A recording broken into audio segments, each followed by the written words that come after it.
আমরা একেবারে দাঁড়িয়ে আছি দেবানন্দপুর শরৎচন্দ্রের যে স্মৃতি মন্দির, আপনাদের সেই জায়গায় দাঁড়িয়ে আছি এবং আপনাদের দেখাবো এই স্মৃতি মন্দিরকে ঘিরে দেবানন্দপুর এবং শরৎচন্দ্রের যে একেবারে ছোটোবেলা থেকে মৃত্যু পর্যন্ত যে স্মৃতি ধরে রাখা হয়েছে তার কিন্তু নিদর্শন আমরা আপনাদের দেখাতে চলেছি। চলুন দেখে নিই শরৎচন্দ্রের স্মৃতি মন্দিরে তার কাহিনী।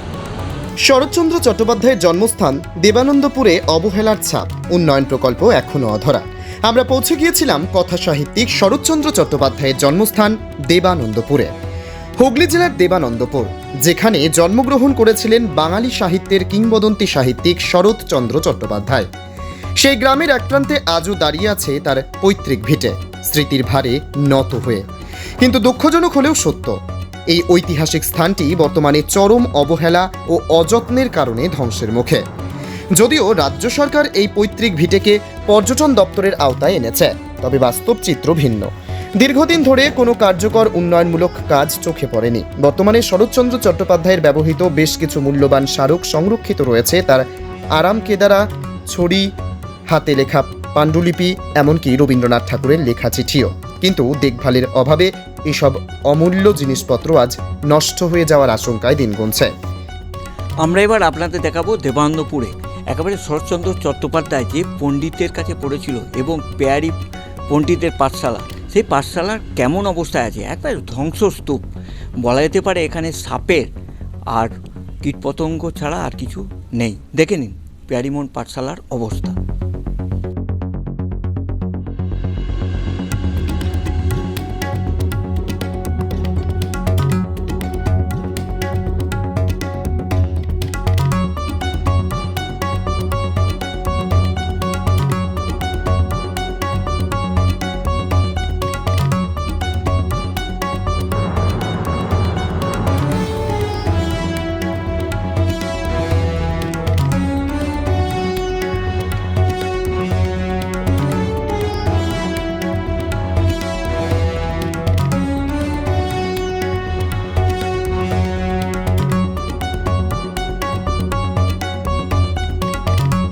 আমরা একেবারে দাঁড়িয়ে আছি দোল মঞ্চ, যেটা একবার শরৎচন্দ্র চট্টোপাধ্যায় এই দোল মঞ্চে আসতো এবং বিশিষ্ট লোকেরা তখনকার দিনে। এখন না আপনাকে আর দেখাতে পারবো না যে চারদিক খোলা যে দোল মঞ্চ, যেটা দেখতে পাচ্ছেন একবারে জঙ্গলে ঘেরা, যেটা আমি যদি আমার সহকর্মীকে বলি দেখাতে, দেখুন যে দোল মঞ্চের ভিতরটা যে কীভাবে ইয়ে হয়ে আছে, একটু হলেও দেখা যাচ্ছে যেটা একেবারে চারদিকে খোলা, কিন্তু ধ্বংসস্তূপ। দেবানন্দপুর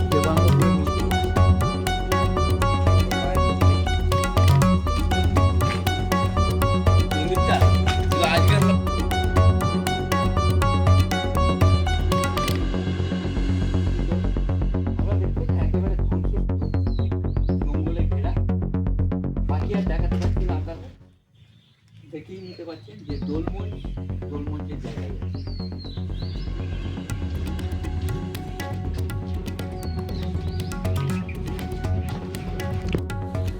আমরা দেবানন্দপুরের কাহিনী, দেবানন্দপুরের যে শরৎচন্দ্র চট্টোপাধ্যায়ের জন্মভূমিটা, সেটা আপনাদের শোনালাম এতক্ষণ। আপনারা দেখলেন, শুনলেন। একেবারে দেবানন্দপুর আছে দেবানন্দপুরের জন্য কিন্তু মানুষের আশা অনেক। স্থানীয় বাসিন্দা থেকে আরম্ভ করে যারা আসছেন তারা বলছেন যে দেবানন্দপুর যেহেতু শরৎচন্দ্র চট্টোপাধ্যায়ের জন্মভূমিটা, সেটাকে আরও ভালোভাবে সাজালে আরও ভালো হতো তাদের কাছে। এখন সময় যত গড়াবে, সরকারি যে পদক্ষেপ নেওয়া হয়েছে সেটা কতটা কার্যকরী হয় সেটা দেখার। আপনারা দেখলেন পেয়ারি পণ্ডিতের পাঠশালা বেহাল দশা, এখানে যে গোয়ালদরের যে জমি সেটাও বেহাল অবস্থা, বৈঠকখানাও প্রায় একেবারে কেয়ারটেকারের অভাবে ধ্বংসস্তূপে পরিণত হতে চলেছে।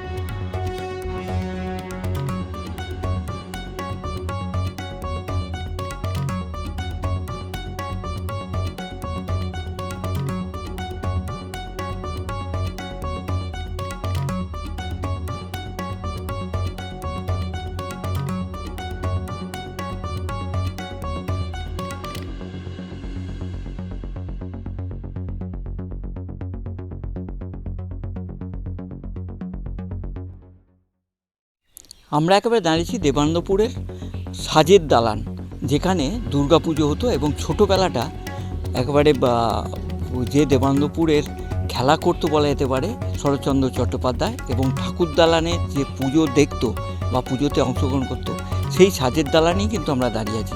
চলুন দেখে নিই, আগে পুরনো এরকম ভগ্ন অবস্থা ছিল, তারপরে একেবারে নতুন করে কিছুটা তৈরি হয়েছে।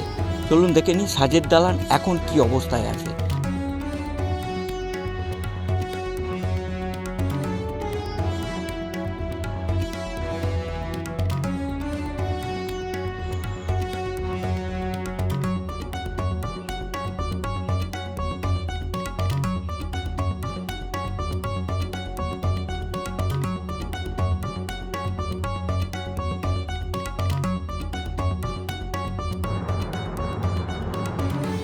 আমরা দাঁড়িয়ে আছি একেবারে দেবানন্দপুরে সরস্বতী নদীর ধারে।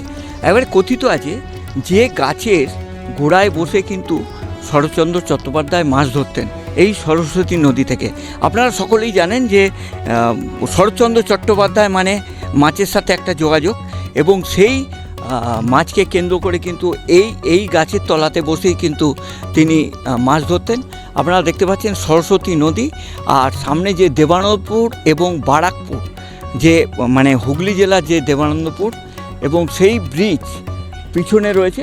আর সরস্বতী নদী বলে আর কিছু দেখানো যাবে না।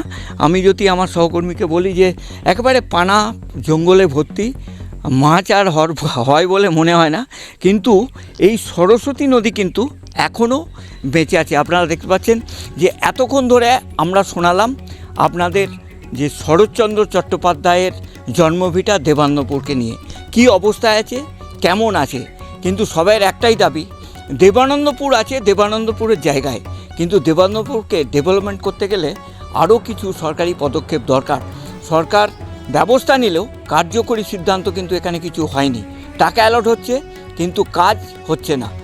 যারা দূর থেকে আসছেন দেবানন্দপুরে শরৎচন্দ্রের জন্মভিটা দেখতে, তারা কিন্তু অনেকটাই বঞ্চিত হচ্ছে। যে আমরা শরৎচন্দ্র বিজড়িত কিছু জিনিস স্মৃতি যেটা আছে ওনার জন্মস্থান এই দেবানন্দপুর গ্রাম, সেইখানে এখন আমাদের দীর্ঘ 15-20 বছরের গ্রামবাসীদের আবদার বা আবেদন ছিল, মাননীয় যিনি মুখ্যমন্ত্রী হোক বা প্রশাসনে যিনি থাকুক, সবাইকে অনুরোধ করা হয়েছিল যে একটা কেয়ারটেকার দেওয়ার জন্য। যে কেয়ারটেকারটা হলে আর কিছু না হোক, আমাদের দূর দূরান্ত থেকে আমাদের প্রচুর দিল্লি, বোম্বে, অনেক দূর বাংলাদেশ থেকেও ট্যুরিস্ট আসে, সামার ভ্যাকেশনে স্কুলের ছুটিতে আসে স্কুল ভিজিট করতে।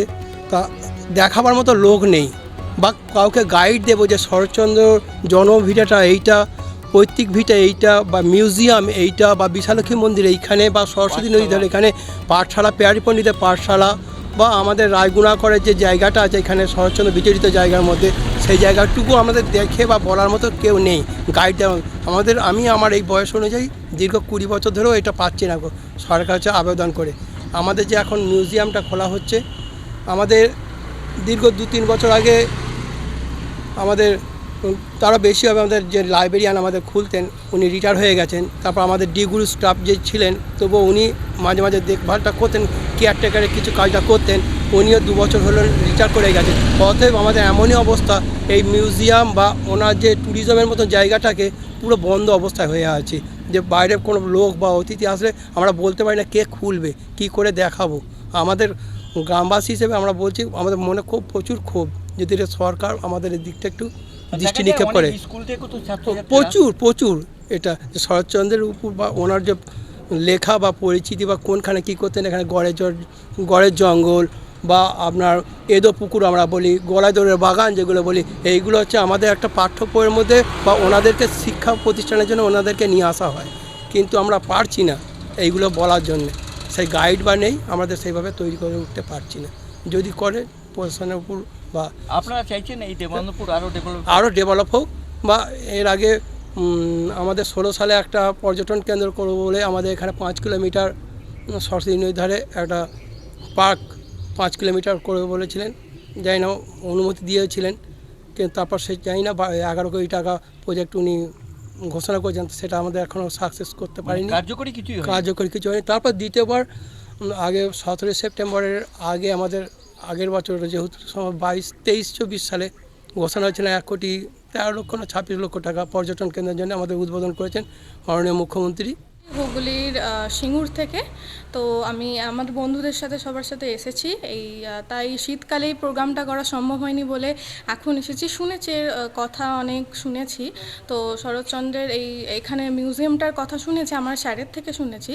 তো এখানে এলাম, এসে সব দেখলাম, দেখে এর পরিবেশটা খুব ভালো লাগলো। আর শরৎচন্দ্রের বিভিন্ন স্মৃতি এখানে দেখলাম আছে, তো মিউজিয়ামে রাখা আছে। তো আমরা বাড়িটা এখনও যাইনি, বাড়িটা এখনও আমরা যাব, গিয়ে দেখে আমরা খুবই ভালো লাগছে। তো এবার দেখি কি মনে হয় আরো ভালোভাবে সাজালে তবে হতো? হ্যাঁ, একটু ডেভেলপ করা উচিত, আরও একটু এই স্মৃতিটাকে সংরক্ষণ করা অনেক উচিত। তো নিশ্চয়ই করবেন, আশা করছি ভবিষ্যতে এটা হবে। এই যে একবার স্মৃতি মন্দিরটা দেখলেন যে একবার জন্ম থেকে মৃত্যু তার মডেল দিয়ে করা আছে, এটা কেমন লাগে? হ্যাঁ, এটা তো খুবই ভালো লেগেছে। তো এই জন্ম থেকে শরৎচন্দ্র একজন বিখ্যাত সাহিত্যিক। তো এখানে বিভিন্ন রকম আমি দেখলাম, তো ভালোই লেগেছে আপাতত। তো আমি আশা করছি ভবিষ্যতে এ নিয়ে অনেক পরিকল্পনা আমাদের সরকার নিশ্চয়ই করবেন, আশা করছি। আপনার নাম? আমার নাম সম্পূর্ণা চ্যাটার্জি। হিসেবে সবসময় চাই যে এইটা শুধুমাত্র এখানে তো কোনো স্থায়ী কোনো কর্মচারী নেই, লাইব্রেরিয়ানকেই বিশেষ দায়িত্ব হিসাবে এইটাকে মানে দেখাশোনা করতে। কেয়ারটেকার নেই। তো আমরা চাই এখানে একটা কেয়ারটেকার বা সবসময় একটা লোক থাকা হোক, যেটা সপ্তাহে প্রত্যেক দিন খুলবে। কারণ শনি রোববার দিন, দ্বিতীয় চতুর্থ শনিবার সরকারি ছুটির দিন এবং রবিবারগুলোতে লাইব্রেরি বন্ধ থাকে, সেদিনকেই সংগ্রহশালাও বন্ধ থাকে। বা শরৎচন্দ্র সম্বন্ধে যে তাদের কাউকে কিছু বলবে এরকম লোকের অভাব থাকে। তো এখানে এমন একজন লোক, এখানে একটা স্টাফ নিয়োগ করা হোক যে অন্ততপক্ষে যারা এই দেবানন্দপুরের শরৎ স্মৃতিবিজড়িত জায়গাগুলো ঘুরিয়ে দেখাবে এবং লোককে আরও জানাবে। দিনকে দিন তো শরৎচন্দ্রটা মানুষ তো এই সমস্ত পুরনো আমাদের মনীষীদের হারিয়ে ফেলছি, ভুলে যাচ্ছি। তাদের এই স্মৃতি রক্ষার্থে যদি না যারা আসছে তাদের যদি না জানানো যায়, তাহলে এই স্মৃতি রক্ষাটা আমাদের কাছে আর মানে খুবই এক খারাপ অবস্থা।